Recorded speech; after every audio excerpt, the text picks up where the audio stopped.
C'era una volta, il Buddha narrò una parabola ai suoi seguaci.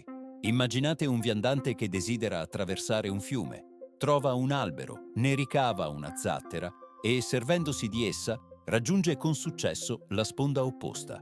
Ora si trova di fronte a un dilemma: abbandonare la zattera su questa sponda o portarla con sé. Il Buddha pose ai discepoli la domanda: secondo loro, sarebbe più saggio lasciare la zattera o trascinarsela dietro? Gli studenti risposero: lasciarla, perché non è più necessaria. Il Buddha annuì e disse: lo stesso vale per i miei insegnamenti. Sono necessari per superare il fiume della vita, ma non bisogna attaccarsi a essi come a una zattera. Questa metafora rivela l'essenza stessa del buddismo. Il Buddha non ha mai insistito sulla fiducia cieca e non ha proclamato la sua dottrina come un dogma immutabile. Ha solo offerto strumenti che aiutano a muoversi lungo il cammino. Ma nemmeno questi strumenti devono diventare un peso. Questa parabola insegna che qualsiasi dottrina è solo uno strumento, non la meta finale. Ma chi fu il primo a indicare questa via? Chi donò il buddismo al mondo? Siddhartha Gautama, divenuto poi noto come Buddha, non era né un dio né un veggente. Era un uomo comune in carne e ossa, un principe che rinunciò al suo destino. La sua biografia è avvolta in leggende, ma dietro i miti traspare la vera storia, la narrazione di un uomo che decise di attraversare i confini dell'esistenza abituale e influenzò per sempre il corso della storia. Siddhartha nacque approssimativamente nel VI secolo a.C. in un piccolo principato di Shakya, situato nelle terre dell'odierno Nepal. Suo padre, Shuddhodana, non era un monarca potente di un vasto impero, piuttosto era il capo di un clan che governava un possedimento compatto ma prospero. La famiglia apparteneva alla Varna dei Kshatriya, guerrieri e aristocratici. Fin dalla nascita, il destino di Siddhartha divenne oggetto di profezie. La leggenda narra che i saggi predissero: il ragazzo sarebbe diventato un sovrano potente o un maestro spirituale che avrebbe trasformato il mondo. Il padre di Siddhartha scelse la prima via e decise di proteggere il figlio da tutto ciò che avrebbe potuto suscitare in lui l'aspirazione alla ricerca spirituale. Il principe abitava in magnifici palazzi, circondato dal lusso e dai divertimenti. Affinché non conoscesse i dolori del mondo, i suoi servitori venivano selezionati con particolare cura e non gli era permesso di lasciare i confini del palazzo.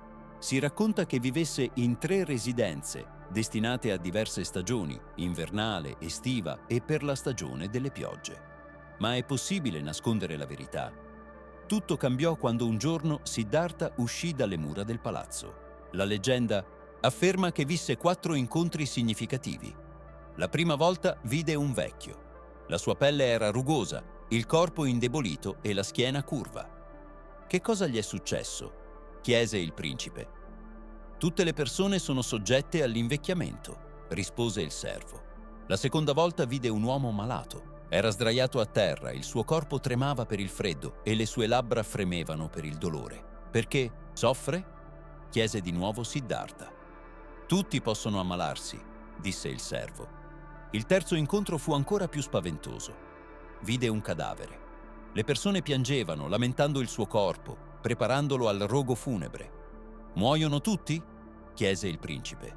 «Sì, la morte è inevitabile», fu la risposta. Il quarto incontro generò in lui una nuova domanda. Notò un monaco che camminava con un'espressione serena. Nel suo sguardo non c'era paura né della vecchiaia, né della malattia, né della morte. Allora Siddhartha si rese conto che il suo mondo, pieno di piaceri e splendore, era solo un'illusoria cortina che nascondeva la vera natura della vita. Questa leggenda appare eccessivamente idealizzata, ma contiene una parte di verità. Nel VII secolo a.C., l'India stava attraversando un periodo di sconvolgimento spirituale. Nella società c'erano molte correnti religiose, dottrine sull'anima, pratiche rituali e forme di ascetismo. I sacerdoti brahmini insegnavano che la salvezza è raggiungibile solo attraverso l'esecuzione di rituali complessi e l'offerta di sacrifici. Tuttavia, già a quel tempo, apparivano pensatori ed eremiti che cercavano la verità al di fuori dei confini delle credenze tradizionali. Siddhartha era un intellettuale della sua epoca, un giovane che non voleva accettare il mondo così come veniva dipinto dai sacerdoti e dagli anziani. La sua partenza non fu un atto spontaneo, piuttosto fu il risultato di lunghi dubbi e riflessioni. Secondo una delle versioni, l'ultima goccia fu la nascita di suo figlio, Rahula. Quando gli fu portata la notizia della nascita del bambino, disse: «Questo è un nuovo attaccamento, un nuovo nodo». Il nome Rahula significa proprio catena o vincoli. Probabilmente Siddhartha capì che ora era ancora più legato al mondo, dal quale cercava di allontanarsi. Una notte prese una decisione irrevocabile. Mentre tutti nel palazzo dormivano, sellò il suo destriero Kantaka, salutò con lo sguardo sua moglie Yashodhara senza disturbare il suo sonno e insieme al suo fedele servitore Channa lasciò la residenza. Raggiunto il fiume, si tagliò i lunghi capelli, che servivano come simbolo della sua posizione principesca, e diede le vesti da kshatriya a un mendicante. Ora era diventato una asceta errante e la sua ricerca era appena iniziata. Molti considerano la storia di Siddhartha come un mito, ma le prove archeologiche confermano che fu una vera persona storica. A Lumbini, il luogo della sua nascita, sono state scoperte antiche iscrizioni che attestano l'esistenza di questo principato. E nelle città dove condusse i suoi vagabondaggi, Kapilavastu, Bodh Gaya, Rajagriha, sono state trovate antiche strutture monastiche risalenti al suo tempo. Esiste anche la prima menzione scritta del Buddha, trovata negli editti dell'imperatore Ashoka, incisi sulle colonne nel III secolo a.C. In essi Ashoka chiama il Buddha grande maestro, confermando che visse diversi secoli prima. Ma chi era quest'uomo? Dove si diresse dopo aver lasciato il palazzo e come riuscì a trovare la via che trasformò la vita di milioni? In seguito seguiremo il suo cammino verso l'illuminazione e le prove che superò prima di diventare Buddha. Nell'India del VI secolo a.C. dominava una complessa struttura sociale gerarchica, basata sul sistema delle caste. Era un mondo in cui lo status di una persona era determinato dalla nascita e quasi non poteva essere modificato. Le 4 varna principali, Brahmini, Kshatriya, Vaishya e Shudra, formavano una rigida struttura sociale, in cui ogni gruppo aveva i suoi doveri, diritti e restrizioni. Al vertice della scala sociale si trovavano i Brahmini, rappresentanti della casta sacerdotale, custodi della saggezza e conoscitori dei Veda, i testi sacri che definivano i riti religiosi, le norme morali e l'organizzazione del cosmo. I Brahmini gestivano i sacrifici, eseguivano complessi rituali vedici ed erano i principali intermediari tra le divinità e gli uomini. Svolgevano anche il ruolo di mentori, insegnanti e legislatori, prescrivendo alla società gli standard religiosi. Si riteneva che i Brahmini servissero da collegamento tra il mondo celeste e quello terrestre, e la loro autorità era giustificata dall'origine divina. Tuttavia, nel VII secolo a.C., il loro dominio iniziò a suscitare dubbi in una parte della società. I rituali si complicavano, la religione diventava intricata e le ricerche spirituali assumevano un carattere sempre più individuale. La varna successiva era quella dei kshatriya, guerrieri e governanti. Il loro dovere era proteggere lo Stato, governare la società e condurre guerre. Possedevano un notevole potere, ma nella sfera spirituale e religiosa erano inferiori ai Brahmini, dipendendo dalla casta sacerdotale, poiché erano i Brahmini a celebrare le cerimonie di incoronazione e a confermare l'origine divina del loro potere. Tuttavia, tra i kshatriya c'erano coloro che mettevano in discussione l'autorità assoluta dei sacerdoti e alcuni di loro, come il Buddha, iniziarono a cercare la verità al di fuori dei confini delle dottrine tradizionali. La varna dei Vaishya comprendeva commercianti, agricoltori e allevatori. Erano benestanti e svolgevano un ruolo importante nell'economia, ma non possedevano né il potere militare né quello spirituale. La loro posizione nella società era determinata dall'obbligo di sostenere i kshatriya e i brahmini, pagare le tasse e donare una parte dei loro guadagni per scopi religiosi. Il gradino più basso era occupato dalla varna degli Shudra. A essa appartenevano contadini, artigiani, servi e operai. La loro vita era subordinata all'esecuzione di lavori considerati impuri o umili. Gli Shudra non avevano il diritto di studiare i Veda, non potevano praticare la religione in modo indipendente ed erano completamente dipendenti dai loro padroni. Al di fuori di questo sistema c'erano i Chandala, che in seguito furono chiamati intoccabili. Svolgevano il lavoro più pesante e disprezzato: la pulizia dei rifiuti, l'incenerimento dei corpi dei defunti, l'artigianato della pelle. Si riteneva che qualsiasi interazione con loro contaminasse un rappresentante delle Varna superiori. Nel VI secolo a.C. la struttura sociale dell'India era estremamente rigida, ma allo stesso tempo nel paese si stava preparando una crisi spirituale. Le vecchie credenze, basate sui rituali, stavano perdendo la loro convinzione per molti. Sempre più spesso le persone si ponevano domande: si può raggiungere l'illuminazione attraverso i sacrifici? La salvezza dell'anima dipende esclusivamente dall'appartenenza a una determinata varna. È possibile superare la sofferenza senza seguire le vie tradizionali? Queste riflessioni hanno provocato la comparsa di nuove scuole filosofiche, correnti e pratiche spirituali, tra le quali il buddismo ha occupato un posto di rilievo. Siddhartha Gautama è cresciuto in questo mondo, dove lui, come rappresentante dei kshatriya, veniva preparato all'attività militare e amministrativa. Tuttavia, non era interessato alle battaglie e al governo, ma alla ricerca di una risposta alla domanda chiave: perché le persone soffrono ed è possibile liberarsi da queste sofferenze? Proprio questa idea lo porterà alla decisione di lasciare il palazzo e iniziare un cammino che cambierà per sempre la storia dell'India e del mondo intero. Siddhartha Gautama era l'erede del potere, cresciuto nel lusso e fin dalla giovane età sapeva che era destinato a governare. Tuttavia, la ricerca interiore, che un giorno lo porterà all'illuminazione, non iniziò con indagini filosofiche, ma con un profondo shock personale.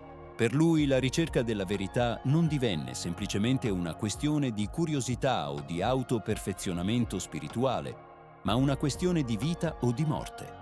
Perché si afferma che Siddhartha fino all'età di 29 anni vivesse nella completa ignoranza della sofferenza.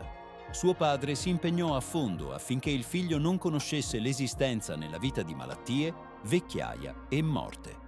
Tuttavia, una volta, durante un'uscita fuori dal palazzo, il principe fu testimone di 4 scene che ribaltarono la sua visione del mondo. Il primo incontro avvenne quando vide un vecchio. Fu uno shock per lui. Non aveva mai pensato prima che le persone potessero invecchiare. Il suo mondo era popolato da giovani e belle dame di corte, e qui davanti a lui si presentò un uomo curvo con la pelle rugosa e le mani tremanti. Siddhartha chiese al servo: «Perché quest'uomo è così debole?» Lui rispose: «Tutte le persone invecchiano». Il secondo incontro fu con un malato. Musica. Era sdraiato a terra, il suo corpo era scosso dalla febbre e il suo volto era distorto dal dolore. «Che cosa gli è successo?» chiese il principe. «È malato», rispose il servo. «Può succedere a chiunque». «Sì, nessuno è immune alle malattie». Il terzo incontro lo sconvolse ancora di più. Per strada vide persone che trasportavano il corpo di un defunto. Fu il suo primo incontro con la morte. «Quest'uomo dorme?» chiese lui. «No, è morto», rispose il servo. «E la morte aspetta tutti?» «Sì, tutti un giorno moriranno». Ma fu proprio il quarto incontro a cambiarlo per sempre. Vide una scelta, un uomo che aveva rinunciato alla mondanità e viveva in povertà, ma il suo volto irradiava serenità. A differenza del vecchio, del malato e del morto, lui non soffriva. «Chi è?» chiese Siddhartha. «È un monaco», rispose il servo. Ha lasciato la sua casa per trovare la verità. Questi 4 incontri divisero la vita di Siddhartha in prima e dopo. Per la prima volta si rese conto che la sua ricchezza, il suo potere e il suo comfort non lo avrebbero protetto dall'invecchiamento, dalle malattie e dalla morte. Tutto ciò che prima gli sembrava incrollabile si rivelò transitorio e sfuggente. Ma se la sofferenza è inevitabile, Esiste un modo per liberarsene? E se sì, come trovarlo? Questa domanda non gli dava pace. E ora non erano più il lusso o il dovere verso la famiglia a determinare la sua vita, ma un ardente desiderio di trovare una risposta. La ricerca della verità divenne per lui una questione di vita o di morte, perché capiva, altrimenti la vita è solo un'attesa di sofferenze. Siddhartha Gautama lasciò il palazzo, ma davanti a lui si estendeva un cammino difficile. Nella ricerca della verità si rivolse ai più noti maestri spirituali del suo tempo.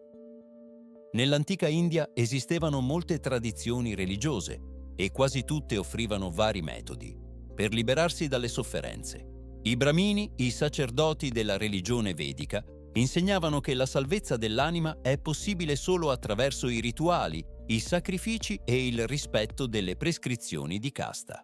Gli asceti invece sceglievano una via diversa. Credevano che la verità si rivelasse attraverso la rinuncia al mondo materiale, attraverso dure prove corporali, digiuno, privazioni e solitudine. Siddhartha provò entrambe le vie. Studiò la filosofia e la religione presso i saggi, ma non trovò risposte alle domande che lo assillavano. Poi divenne una scelta, si torturò con la fame, meditò fino allo sfinimento. Tuttavia, invece dell'illuminazione, arrivarono solo debolezza e dolore. Dopo 6 anni di ricerca, si rese conto che gli estremi non portano alla verità. E allora abbandonò la via del severo ascetismo, assunse cibo, riacquistò le forze e decise di provare un metodo diverso, la profonda meditazione. Si sedette sotto un albero di Bodhi nella città di Bodh Gaya e giurò di non alzarsi finché non avesse trovato la verità. Tuttavia, le sue prove erano solo all'inizio. La leggenda narra che nel momento in cui Siddhartha era più vicino all'illuminazione, sulla sua strada apparve il demone Mara. Simboleggiava le illusioni, i dubbi e gli attaccamenti che tengono le persone nelle grinfie della sofferenza. Mara cercò di spezzare la sua volontà in vari modi. All'inizio inviò un esercito di mostri per spaventare Siddhartha. I demoni scagliavano lance, brandivano spade, vomitavano fuoco, ma quando le loro armi si avvicinavano a lui, si trasformavano in petali di fiori e cadevano a terra. Allora Mara decise di usare un'altra tattica. Inviò le sue belle figlie, incarnazione, delle passioni, per sedurlo. Ballavano davanti a lui, le loro voci erano dolci e i loro movimenti pieni di grazia. Ma Siddhartha rimase impassibile. Capì che i desideri sono come un miraggio che scompare quando ci si avvicina. Infine, Mara usò la sua ultima carta, il dubbio. Si avvicinò a Siddhartha e gli chiese: «Chi confermerà che hai raggiunto la verità? Che diritto hai all'illuminazione?» In quel momento Siddhartha abbassò la mano e toccò la terra. Rombò, riconoscendo la sua vittoria. Secondo la leggenda, la terra stessa testimoniò il suo diritto all'illuminazione. In quel momento Siddhartha raggiunse il nirvana. Vide la vita così com'è. Un ciclo eterno di nascita, invecchiamento, malattia e morte. Ogni essere è coinvolto in un'infinita catena di rinascite, il samsara. Comprese che la causa della sofferenza sono gli attaccamenti, i desideri, le paure e le illusioni che tengono la coscienza prigioniera. Ma vide anche la via della liberazione, il rifiuto di aggrapparsi al transitorio, lo sviluppo della consapevolezza, della saggezza e della compassione. Da quel momento Siddhartha divenne Buddha, il risvegliato. Non era più un principe, una scelta o uno studente. Divenne colui che comprese la natura della sofferenza e la via per liberarsene. Dopodiché trascorse 7 giorni in profonda contemplazione, riflettendo se dovesse condividere la sua conoscenza, perché la via è difficile e la verità è sottile. Ma alla fine la sua compassione ebbe la meglio e decise di trasmettere l'insegnamento al mondo. Così iniziò una nuova fase, la predicazione del Dharma, la via che cambiò la vita di milioni.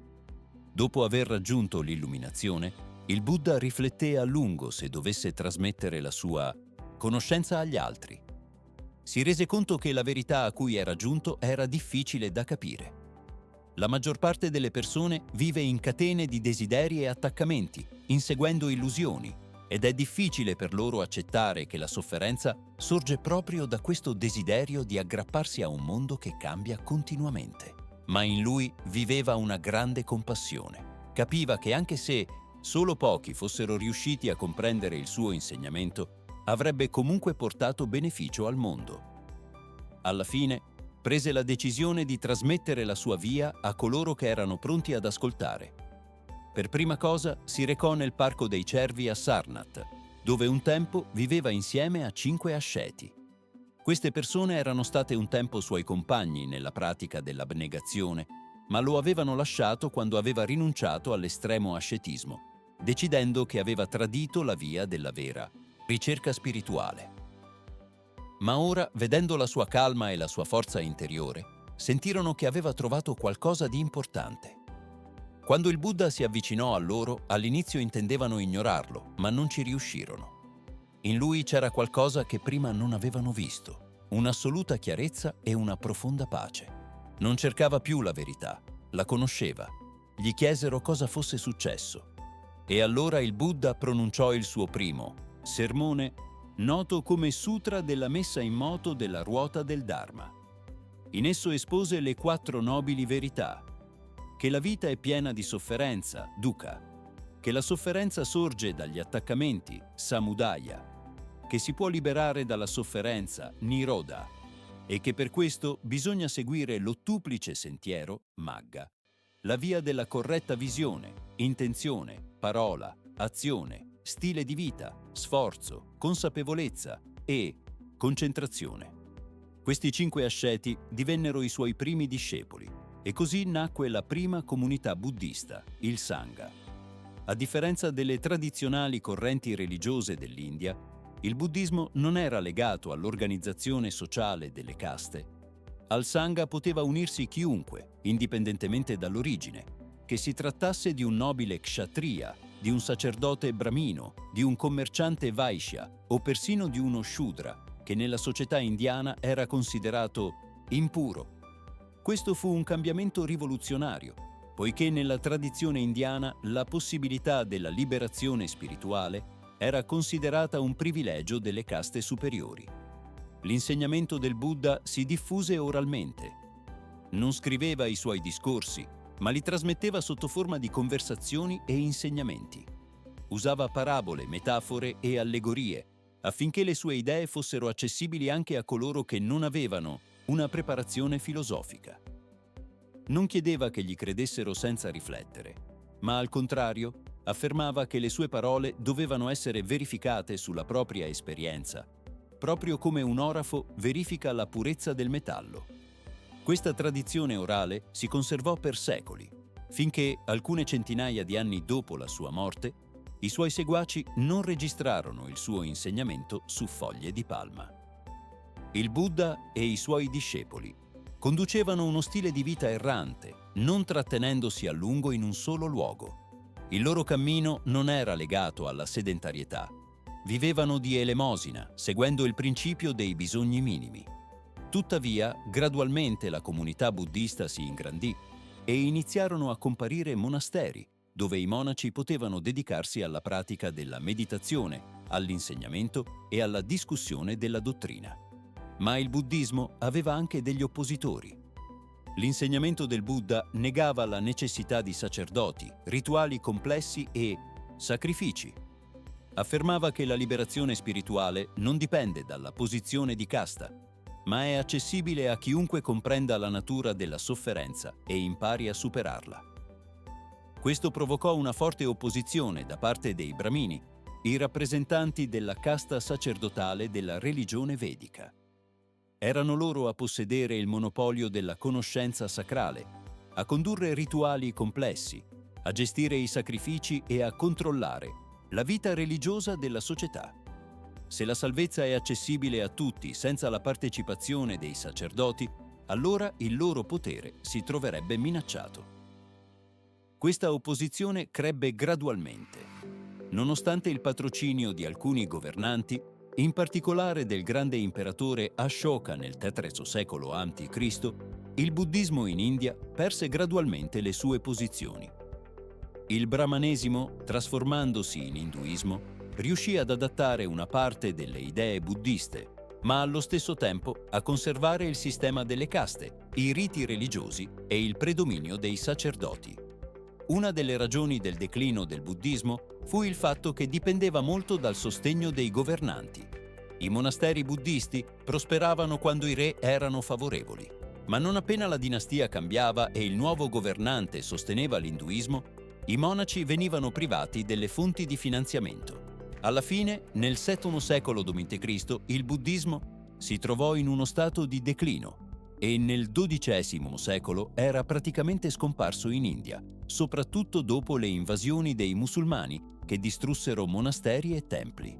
Ma a quel tempo il buddismo era già riuscito a diffondersi in tutta l'Asia. Si radicò nello Sri Lanka, dove si è conservata una delle scuole più antiche, il Theravada. Penetrò in Cina, dove si fuse con il taoismo e il confucianesimo, dando origine alla scuola Chan e poi allo Zen giapponese. Fu accolto in Minometinte, Tibet, dove assorbì elementi delle pratiche sciamaniche locali e creò una tradizione speciale, il Vajrayana. Anche se nella sua nativa India il buddismo è quasi scomparso, continuò la sua esistenza al di fuori di essa, diventando una delle religioni mondiali più influenti. Dopo la scomparsa del buddismo in India, il suo insegnamento continuò a diffondersi in altri paesi, trasformandosi sotto l'influenza delle tradizioni e credenze locali. In Cina, il buddismo si scontrò con due potenti sistemi filosofici, il taoismo e il confucianesimo. Il confucianesimo poneva l'accento sulla rigida gerarchia sociale, sul rispetto per gli anziani e sull'ordine statale, mentre il taoismo insegnava l'armonia con la natura e la spontaneità. Il buddismo, giunto in Cina, si adattò, assorbendo elementi di questi insegnamenti. Ad esempio, i buddisti cinesi iniziarono a prestare particolare attenzione al culto degli antenati, che era una parte importante della tradizione confuciana, e accolsero anche la concezione taoista del vuoto e del flusso naturale della vita. Di conseguenza, apparvero molte scuole cinesi di buddismo, tra le quali spiccava in particolare il Chan, un insegnamento basato sull'esperienza diretta della verità attraverso la meditazione e sul rifiuto di testi e rituali eccessivi. I maestri Chan ricorrevano spesso a affermazioni paradossali e domande inaspettate, koan, costringendo gli studenti a uscire dai confini del pensiero abituale. Fu proprio questa corrente a penetrare in seguito in Giappone, dove divenne nota come Zen. In Giappone, il buddismo Zen ebbe un'enorme influenza sui samurai, la classe guerriera del paese. I samurai videro nello Zen un insegnamento ideale che aiutava a superare la paura della morte e a raggiungere la disciplina interiore. La pratica della meditazione permetteva loro di mantenere la concentrazione in battaglia e l'idea dell'illuminazione improvvisa, satori, faceva eco alla loro comprensione della rapidità e della risolutezza delle azioni. Fu proprio lo Zen a formare la famosa filosofia del Bushido, il codice d'onore del samurai, dove erano uniti la resistenza di fronte alla morte, l'autodisciplina e il rispetto del dovere. Molti samurai divennero seguaci dello Zen e i monaci buddisti spesso li istruivano non solo alle pratiche spirituali, ma anche all'arte della spada. Nei monasteri Zen esistevano scuole di scherma, calligrafia e cerimonia del tè, ognuna delle quali si trasformava in un cammino verso l'illuminazione attraverso la completa concentrazione e la profonda consapevolezza. In Tibet, Buddhism took on a completely different form, incorporating elements of the local Bon religion and shamanic beliefs. Here, the unique Vajrayana school, or Tantric Buddhism, was formed, in which complex rituals, mantras, visualizations, and meditations played an important role. The central figure of Tibetan Buddhism became the Dalai Lama, the spiritual and temporal leader of Tibet. Unlike other countries where rulers merely patronized Buddhist monks, in Tibet, the head of the Buddhists himself became the supreme ruler. According to the teachings of Tibetan Buddhism, the Dalai Lama is a reincarnation of the Bodhisattva Avalokiteshvara, a being who embodies compassion. After the death of each Dalai Lama, monks begin searching for his new incarnation among children born shortly after his passing. It is believed that the child, who is the new reincarnation, should recognize objects that belong to the previous Dalai Lama and demonstrate special spiritual wisdom. This process has been going on for several centuries, making the institution of the Dalai Lamas one of the most unusual phenomena in Buddhism. Buddhism in all these countries has become not only a religion but also a part of culture, influencing art, philosophy, and daily life. It has taught millions of people to see the world differently, realizing its changeability and transience. However, the understanding of truth always remains subjective, and each person perceives it in their own way. This idea is perfectly reflected in the ancient Buddhist parable of the elephant and the blind men. In one city, there lived a king who wanted to teach his subjects an important lesson about the nature of truth. He ordered 6 blind men to be brought to him and placed in front of an elephant. Each of the blind men had to describe by touch what kind of creature it was. One, touching the tusk, exclaimed, "An elephant is like a spear." Another, feeling the ear, said, "No, it's a huge fan veil." The third, grabbing the leg, confidently declared, "You are both wrong. It's a thick column." The fourth, grabbing the trunk, said, "No, it's a snake wriggling in the air." The fifth, touching the side, objected, "It's a wall." And the sixth, holding the tail, concluded, "You are all mistaken, it's a rope." After that, they began arguing with each other, each confident in their own rightness. The king listened to them and laughed. "You are all right and at the same time wrong," he said. "Each of you has only known part of the truth, but none of you has seen the whole picture." This parable illustrates the essence of the Buddhist view of the world. Truth is multifaceted, and each person perceives it depending on their experience and point of view. Similarly, Buddhism, having spread throughout the world, has taken different forms under the influence of local traditions, but at the same time has retained its essence, the path to liberation through awareness of the nature of suffering and overcoming attachments. The basis of Buddhist teaching is the Four Noble Truths, which the Buddha proclaimed in his first sermon after enlightenment. These truths provide a key to understanding and eliminating suffering. The Buddha likened them to a medical diagnosis and treatment. First, it is necessary to recognize the ailment, then identify its cause, understand that healing is possible, and finally, follow the path to recovery. The first truth is the truth of suffering, dukkha. The Buddha said that life is inseparable from suffering. This does not mean that all existence is sheer torment, but that in every aspect of life there is dissatisfaction, instability, and change. People grow old, get sick, lose loved ones. Even joyful moments are ephemeral and pass, leaving behind a feeling of emptiness. Everything we own can disappear, and this is the root of dukkha. The second truth is the truth of the cause of suffering, samudaya.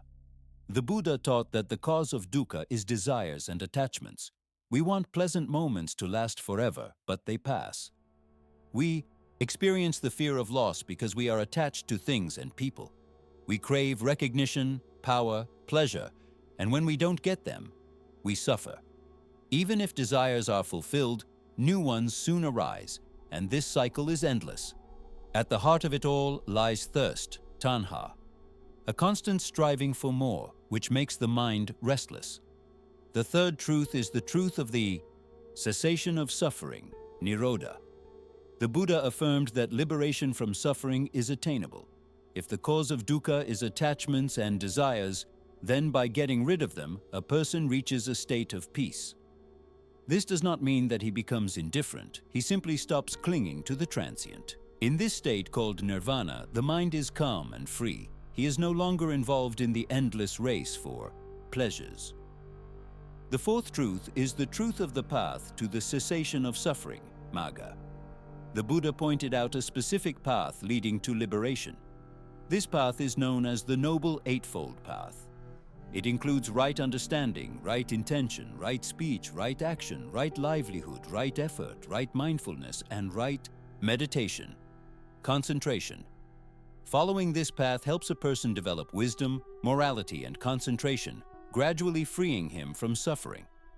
The Buddha understood that not everyone is ready to immediately give up attachments, so he did not demand immediate renunciation, but offered to gradually become aware of the nature of suffering, observe one's desires, and learn to let go of them. He told a parable about someone wounded by an arrow to explain why it is important to focus on the main thing, finding a way out of suffering. One day, a student came to the Buddha and began to ask many philosophical questions. Does the world exist after death? Is the soul eternal? Is there a God? The Buddha listened to him and replied, "Imagine that you have been hit by a poisoned arrow. You are wounded, you are in pain. The poison is spreading through the body. What is more important to you? To immediately pull out the arrow and save your life? Or to first find out who wounded you, what kind of wood the shaft is made of, what the tip is smeared with?" The student pondered. The Buddha continued, "So it is with you. You are suffering, but instead of looking for a way to get rid of suffering, you waste time on useless reflections. It is not so important where the world came from and what will happen after death. It is important to understand how to free yourself from dukkha and act." This parable teaches that there are questions in life that will not bring us any benefit. The task of a person is not to look for answers to metaphysical puzzles, but to see the essence of suffering and begin the path to liberation.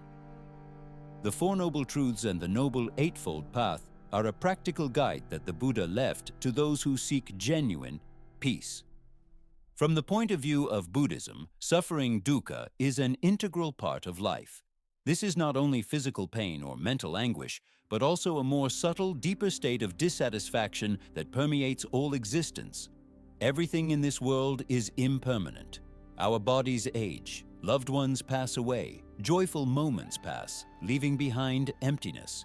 Even when we achieve what we want, new ones soon appear. Aspirations, and this process has no end. The Buddha did not assert that life is exclusively suffering, but he pointed out that due to the mutability of the world, there is always an element of dissatisfaction in it.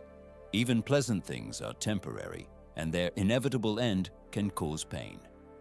The cause of suffering, according to Buddhism, is desires and attachments.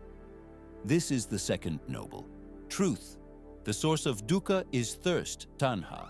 Man strives for pleasure, wants stability, dreams that pleasant moments will last forever. But the world is arranged differently. We become attached to things, people, status, ideas, and when they change or disappear, we suffer. Even when our desires are fulfilled, new ones soon arise. The mind is never completely satisfied. It is always striving for more. This is an endless race that makes a person unhappy. But the Buddha did not leave people in a state of hopelessness. He taught that suffering can be stopped. This is the third noble truth. The cessation of dukkha is possible, nirodha. If the cause of suffering is attachments and desires, then by getting rid of them, a person finds peace. This does not mean that he becomes insensitive or ceases to enjoy life, but he no longer clings to temporary phenomena. He accepts their changeability, is not afraid of losses, does not chase pleasures. In this state, called nirvana, the mind becomes free. He ceases to rush between desires and fears, reaching deep inner harmony. The Buddha compared this process to a fire that burns as long as there is fuel. When the fuel runs out, the flame goes out naturally. Similarly, when thirst and attachment disappear, suffering ceases. But this does not happen instantly. This is a path that requires awareness, practice, and a gradual change of mindset. That is why the Buddha gave a practical guide, the Noble Eightfold Path, which helps a person gradually free himself from suffering and find genuine peace. The Buddha's teachings originated more than 2,500 years ago, but its foundation, the Eightfold Path, remains relevant in the modern world. This path is not a rigid set of rules, but a guide to life based on awareness, morality, and wisdom. It helps a person get rid of the suffering caused by attachments, fears, and ignorance. In the 21st century, people face new challenges: fast pace of life, stress, information overload, social networks that dictate standards of success. However, the essence of suffering remains the same: dissatisfaction, anxiety, fear of losses. Therefore, the Eightfold Path, aimed at liberation from these sufferings, retains its significance. But how can it manifest itself in everyday life? Right views imply understanding the nature of reality, awareness of the impermanence of all things, the causes of suffering and the possibility of overcoming it. In the modern world, this is expressed in the ability to see things as they are, not through the prism of illusions and expectations. A person who follows this principle does not cling to impossible dreams, is not afraid of change, realizes that happiness does not depend on external circumstances. Right intentions are a conscious rejection of selfish desires, anger, and attachments. This does not mean that a person becomes insensitive, but he ceases to follow his impulsive impulses blindly. For example, in modern society, people often chase after status, fame, wealth, but even after receiving them, they do not become happier. Freeing oneself from imposed goals and replacing them with sincere, benevolent intentions leads to inner peace. Right speech is the rejection of lies, slander, rudeness, and empty talk. In the world of social networks, this principle is especially relevant since thoughtless words often generate conflicts, hatred, and misunderstanding. Following this principle is not only honesty, but also the ability to speak consciously, with kindness and respect. Right actions are the observance of moral principles. Not harming living beings, not taking what is not yours, not leading a dissolute lifestyle. In the modern world, this may mean rejecting fraud, deception, exploitation of others. It is also caring about the environment, ecological responsibility. A person who acts consciously does not harm himself or others. Right livelihood is an honest way to earn a living without harming others. The Buddha said that it is undesirable to engage in the trade of weapons, living beings, people or animals for slaughter, poisons, intoxicating substances. In the modern world, this can be interpreted more broadly. Following this principle is the rejection of activities that contradict morality, manipulate people, or destroy nature. Some believe that Buddhism is a religion of monks and it is impossible to follow its principles in ordinary life. But the Buddha himself asserted that his teaching is accessible to everyone. It is not necessary to go to a monastery to apply the Eightfold Path in everyday life. Buddhism is not just meditation and asceticism. It is a way of life based on awareness, wisdom, and virtue. An ordinary person can follow Buddhist principles in the family, at work, in communication with people. For example, he can practice mindfulness, notice his thoughts, emotions, reactions, not give in to impulsive desires, develop compassion, help others, forgive offenses, not hold evil, consciously not cling to material things, understand that happiness does not depend on the external, meditate, even if not for long but regularly, to calm the mind. Many Buddhist teachings are aimed at ensuring that a person can harmoniously exist in the world without giving up social life.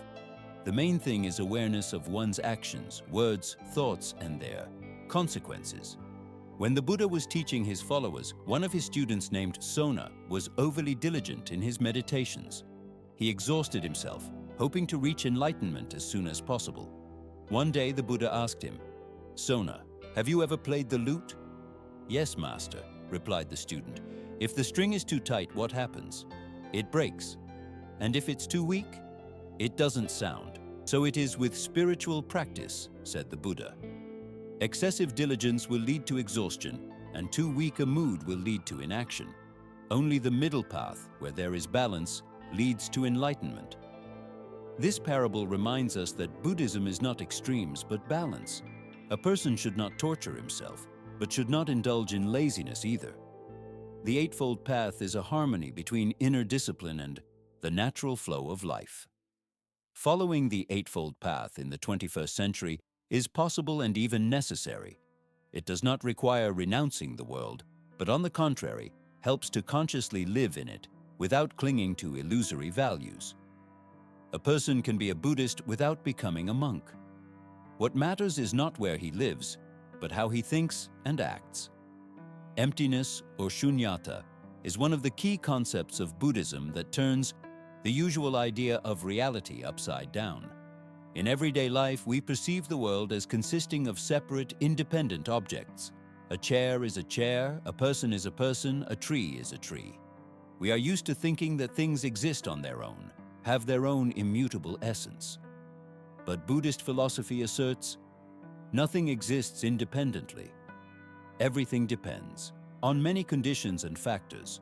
When we talk about emptiness, it is easy to imagine absolute nothingness, a kind of vacuum, the absence of everything.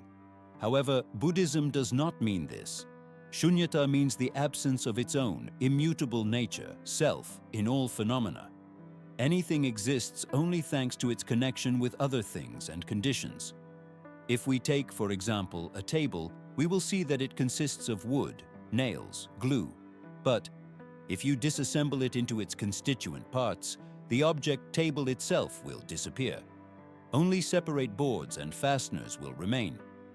If you go further and decompose these boards into fibers, molecules, atoms, then in the end, we will come to the fact that no solid, independent object table exists. The same goes for a person. When we say I, what exactly do we mean? The body is constantly changing. Cells die and are updated. Hair grows and falls out. Blood circulates. Thoughts, emotions, character also do not remain unchanged. Is a person in childhood, youth, and old age the same person, or is he already completely different? If you break down the personality into components, body, perception, feelings, volitional impulses, consciousness, memories, beliefs, temperament, desires, where in all this is the immutable I? Buddhist philosopher Nagarjuna, in his work Mula Madhyama Kakarika in detail, explains this principle. He claims that all phenomena are empty, shunya, because they do not exist on their own, but depend on causes and conditions, pratitya samutpada. Imagine a chariot. If you disassemble it into parts, only wheels, an axle, a seat will remain. Where among them is the chariot itself? It exists only as a collection of parts. Similarly, I is not something whole, but a collection of many factors that are constantly changing. Understanding shunyata does not mean that the world does not exist at all. This is not an assertion about non-existence, but rather that the world exists not as we are used to thinking. We perceive phenomena as something stable and self-sufficient, but in reality they are like a wave in the ocean. They have shape and movement, but do not have their own essence, separate from the water. This awareness is of great importance for human life. Suffering arises from attachment to the illusion of stability and constancy. We want everything to remain unchanged, but everything is subject to change. People grow old, relationships change, material goods come and go. If we understand that everything is temporary and devoid of self, then we stop clinging to expectations and fears. When we do not hold on to the false idea of an immutable I, we gain genuine freedom. We are no longer afraid of losses. We do not suffer from the destruction of illusions because we no longer build them. Shunyata also means that there are no hard boundaries between us and the surrounding world. We are not separate, independent entities, but part of a huge, interconnected process. The air we breathe now was once part of the atmosphere that others breathed. The food we eat used to be part of the earth, water, sun. Even our thoughts and character are formed under the influence of parents, society, experience. We do not exist separately from everything else. We are a stream of life. And understanding this brings deep peace. Buddhism teaches that awareness of emptiness leads to awakening. When a person ceases to perceive the world as a set of rigid, isolated forms and begins to see it as a dynamic play of interconnections, he is freed from fear, greed, and other sources of suffering. He accepts life as it is, without illusions and false expectations, and thanks to this, he finds inner peace. Emptiness is not absence, but infinite possibility. If everything is not frozen and not fixed, then everything can change. Everything is possible. Everything is open. Buddhism and quantum physics, it would seem, belong to completely different spheres, one to ancient philosophy, the other to modern science. But their views on the nature of reality reveal a surprising similarity. The Buddhist concept of shunyata, emptiness, says that no phenomenon has its own essence and exists only in interconnections. Quantum mechanics, for its part, has shown that at the subatomic level, matter behaves not as solid objects, but as something indefinite, dependent on the observer. This has led to one of the strangest and most philosophically significant ideas in the history of science. Reality is not a fixed structure, but something changeable, arising in the process of interactions. In classical physics, the world was presented as a set of objects that can be accurately described. An apple falls from a tree because of gravity, planets move in clear orbits, every action has an unambiguous consequence. However, quantum mechanics changed this view. At the level of elementary particles, everything is arranged differently. Particles can be in several places at the same time. Their behavior depends on measurement, and the very idea of solid matter becomes conditional. Quantum mechanics was formulated at the beginning of the XX century when scientists studied the nature of light and matter. One of the most famous experiments that shocked physicists is the experiment with two slits. Imagine that we take a source of electrons and pass them through an obstacle with two narrow holes. If we install a screen behind the obstacle, we will see how electrons create a picture. In classical physics, it would be expected that electrons would pass through one of the slits, like small balls, and form two spots behind the holes. But reality turned out to be much more complex. Electrons passing through the slits created an interference pattern on the screen, alternating stripes, as if they were waves that passed through both slits at the same time and overlap each other. This result means that a particle before the moment of measurement does not have a clear location, but exists in the form of a superposition of many possible states. But what is even more surprising, if we install a detector to determine through which slit each particle passes, the interference pattern disappears, and electrons begin to behave like ordinary particles, passing only through one slit. This discovery called into question the very idea of objective reality. Observation changes the result, which means that the state of particles before measurement cannot be considered something fixed. This is reminiscent of the Buddhist view of reality. In Buddhism, the teaching of emptiness, shunyata, says that things do not exist on their own, but manifest depending on conditions and perception. This idea can be explained through an ancient parable. A student asked a Buddhist teacher, "What is reality?" The teacher silently pointed to the moon reflected in the mirror. "Is reality the moon?" asked the student. "No," replied the teacher. "It is only its reflection." "So is reality the mirror?" "No, the mirror only shows what falls into it." "So where is reality?" The teacher smiled. "It is in what happens between the mirror and the moon." This parable illustrates the main paradox of quantum mechanics. Reality is not just an object, not just its reflection, but something that arises in the process of perception and interactions. Before the moment of observation, a particle is in an indefinite state, just as the reflection of the moon in the mirror is not the moon itself, but without the mirror, the reflection will not appear. And just as, without an observer or a measuring instrument, a certain state of the particle will not manifest itself. In the 20th century, physicist John Wheeler proposed the concept of a participatory universe, according to which the very fact of observation forms reality. There are even interpretations of experiments. For example, the experiment with a deferred choice, showing that the choice made in the present can affect how the particle behaved in the past.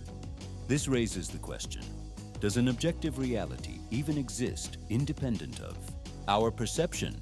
Buddhist philosophy asserts that no, reality does not have a solid, immutable structure, but represents a stream of interdependent phenomena. We are used to thinking that the world consists of clear objects, but in reality, everything in it is temporary, changeable, and devoid of independent existence. For example, a person is not an immutable essence, but a collection of body, thoughts, emotions, which are constantly changing. If you break down the personality into components, memories, beliefs, desires, wherein all this is the immutable I, quantum physics confirms this at a fundamental level. Particles, the foundation of matter, exist in the form of many possibilities until they interact with something else. Similarly, Buddhist emptiness, shunyata, says that everything exists only depending on conditions and perception. These ideas are not just theoretical, they can change our perception of the world. We suffer because we cling to the illusion of stability, to material things, to relationships, to our idea of ourselves. We are afraid of change because we believe in the strength of reality.